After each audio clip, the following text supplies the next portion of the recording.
sa atong daily devotions, adlaw-adlaw nga pagmamalandong sa pulong sa Ginoo.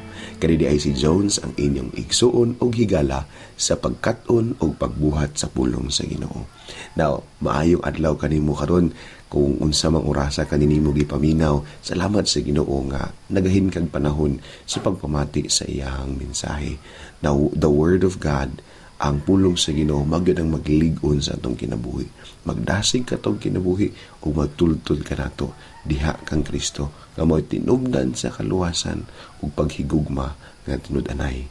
Now, malipay ko nga mababalo ni ining mao nga pagsugod nato sa pagtuon sa pulong sa Ginoo. We are going to study the Word of God these coming days, and isip tabang kini nga mao nga buluhaton sa pag-encourage kanimo, sa pagdasig kanimo to live the Word of God. Ikinabuhi ang pulong sa Ginoo sa imong kinabuhi. Kay ang pulong sa Ginoo dili lang man na siya pang relihiyon lang, kundi practical nga atong ma-apply ang pulong sa Ginoo. So kung unsang orasa mo ninimo karon gipaminaw, salamat sa Ginoo sa paggahin sa panahon. Now magsugod ta sa pagtuon sa pulong sa Ginoo diha sa panulihon. The Book of Proverbs. Now, ang Proverbs usa ka part sa Bible nga diin naghatag yun og daghan nga mga practical nga mga pagtulunan mahitungod sa pang-adlaw-adlaw nga kinabuhi. Ang Book of Proverbs naghatag kining mensahe kung unsaon nato nga mahimo tang makiangayon o tao nga diin kabalong mo get along with the people nga naa sa tong palibot. Kabalutang makibagay, kabalutang mo adjust, kabalutang mo pailob sa mga tao nga naa sa tong palibot. Ug maayo pud ta og pagtagad sa atong isig katao. So atong basahon ng Proverbs, but dili nato hudog basa ang whole chapter. We're going to read part of it lang, kagmay nga mga bersikulo, then muna atong expound. Pero ako itong encourage nga basahon ang tibok book sa Proverbs, because every day by chapter ta, pero gamay lang sa chapter. Ako na tamong tugutan nga o awhagon nga mubasa sa tibok chapter para mas lalong pagyud ang iyong pagkat-on o pagtuon sa pulong sa Ginoo. Allow me to read the following verses. Tuguti ko pagbasa. Ingon ang Panultihon Kapitulo 1, versikulo 2 ngadto 3. Mao kani ang katuyuan sa panultihon.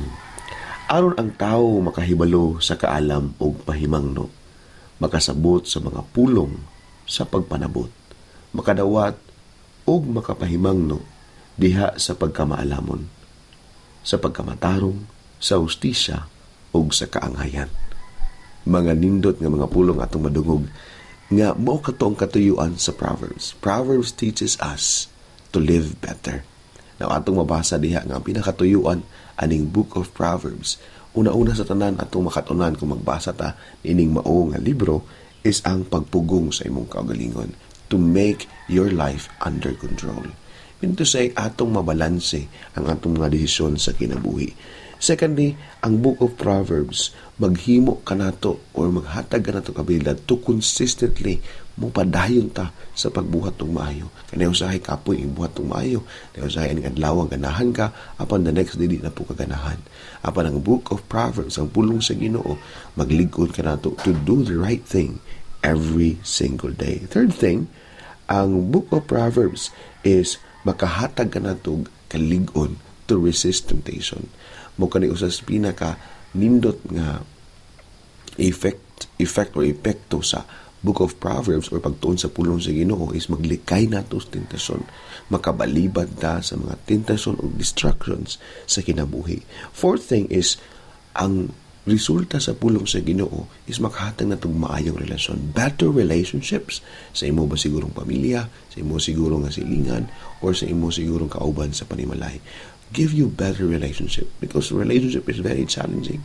Ang relasyon sa matag usa ka nato sa lisod kayo mo na kinahanglan ta og kaalam gikan sa Ginoo.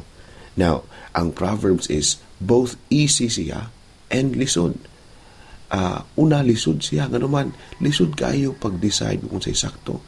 Kaya ang Proverbs, ang Book of Proverbs is not encouraging only to learn, di lang ta makakaton, kundi buhaton nato atong nakatunan, and which is very hard yun na kanang buhaton ni mo unsay nakatunan.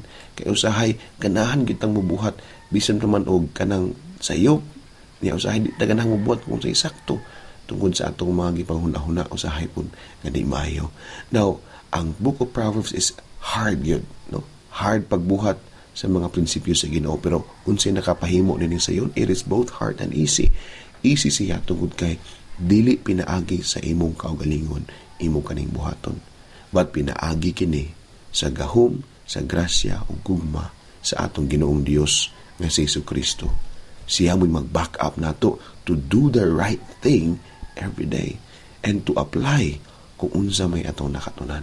Kung wala ang iyang wisdom, kung wala ang iyang grasya, lisod kay ning buhaton tungod kay ang natural sa tao ang pagbuhat og dili maayo.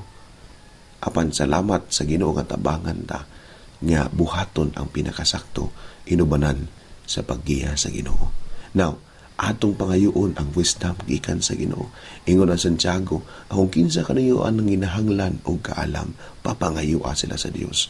Ang Dios mo hatag gayud sa way pagpamuyboy. Ang Dios mo hatag gayud sa kung kinsa man ang nanginahanglan o kaalam. Dili nato makuha dayon ang kaalam pinaagi lang sa pagbasag usa ka kapitulo, pagbasag usa ka verse, o pag-memorize ba sa verse, o bisan na maghutdo ni magbasa ang tibok Bible. Unya di ka mangayo sa kaalam sa Ginoo, di gayud nimo makaplagan ang kaalam nga gikan sa Dios. So importante gayud kaayo na sa atong kinabuhi samtang gabasa ta karon, aduna ba ikaw mga kasinatian karon nga lisod gyud kaayo? Isip pagpamalandong sa ato ang mga pulong nga nakatunan karon. Mga pangutana lang ba sa kinabuhi? Na ba ikaw giagian karon nga lisod gyud kaayo nga problema? Desisyon nga murag di na gyud nimo makayang kung ikaw ra. Pangayo sa Ginoo kaalam. Mangayo ta. Kay ang Dios nagaingon tabangan ta niya. Gusto niya nga tabangan ta nga matul-id ang atong kinabuhi. Tuguti ko sa pag-ampo igsuon para sa atong pagpamalandong sa pulong sa Ginoo.